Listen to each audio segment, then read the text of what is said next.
हम हमारा हक मांगते, नहीं किसी से भीख मांगते। फसल तुम्हारी तानाशाही, नहीं चलेगी, नहीं चलेगी, कंपनी तुम्हारी तानाशाही, नहीं चलेगी, नहीं चलेगी, कंपनी तुम्हारी तानाशाही। आखिर कब तक परेशान होता रहेगा किसान? आखिर कब तक कंपनी, सोलर कंपनियों के ठेकेदारों के आगे गिड़गिड़ाता रहेगा किसान? आखिर कब तक इन कंपनियों के इंतजार में रहेगा कि हमारे खेतों में जबरन विद्युत पोल लगाकर, विद्युत हुक लगाकर ये मुआवजा देंगे? इंतजार करते करते किसानों की आंखें थक जाती है। जी हाँ, ऐसा ही एक मामला फतेहगढ़ भड़ला ट्रांसमिशन लाइन बिछाने का कार्य किसानों की आफत बन गया। फसल खराबा के साथ ही मुआवजा को तरसते किसान देखे जा रहे हैं न्याय की मांग करते। सोलर हब के रूप में विकसित हो रहे फलोदी के किसान कुछ परेशान और दुखी भी देखे जाने लगे हैं, खासकर तब जब उनकी सहमति के बिना उनके अपने ही खातेदारी जमीन पर मनमाने तरीके से विद्युत पोल लगाने व सपोर्ट करने को लेकर हुक लगाने के बाद किसानों की खड़ी या बुआई की गई फसल खराब होते देखी जा रही है। ऐसे में किसान जो जागरूक है, समझदार है, शिक्षित है, किसान श्यामलाल द्वारा विरोध पर प्रशासनिक अधिकारियों व कंपनी ठेकेदारों से अपने खेत खसरे से खराब होने का मुआवजा मांगने पर पुलिस जाब्ता बुलाकर किसान को डराने का प्रयास किया गया, लेकिन किसान श्यामलाल अपने अटल इरादों और जायज मांगों को लेकर मौके पर विरोध कर रहा है। हाँ सर, नमस्कार। मैं श्यामलाल फलोदी के ढड्डू गांव का निवासी हूँ। कंपनी फतेहगढ़ से लेकर भड़ला तक विद्युत लाइन का टावर लगा रही है। हम प्रशासन और कंपनी दोनों का सहयोग चाहते हैं।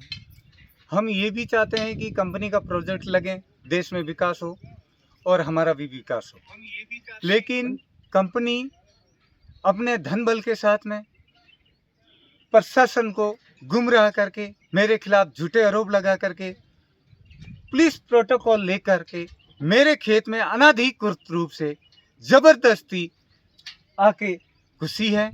कंपनी ने ये मेरी फसल खराब करके और खूंटिया गाटी है, पूर्व में मेरा जीरा खराब करके, सामने वो 688 नंबर खतरे में पूरी फसल नष्ट की।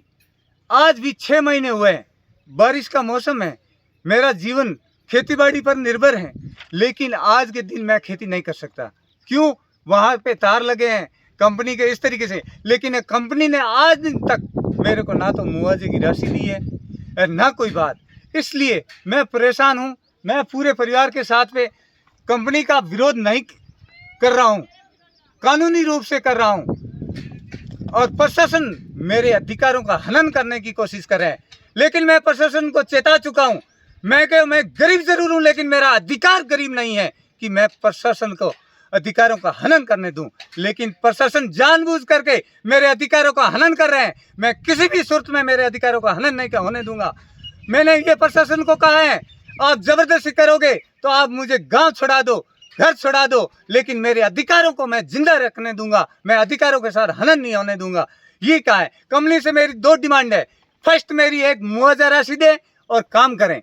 सेकंड मेरी ये जो सरकार और कंपनी के बीच में जो एमयू हुआ है, उस एमयू में किसान और कंपनी के बीच में जो एमयू है, उसमें वो एमयू की प्रतिलिपि प्रमाणित उपलब्ध कराएं, ताकि मैं सरकार के पास जाके मेरा हक मांग सकूं।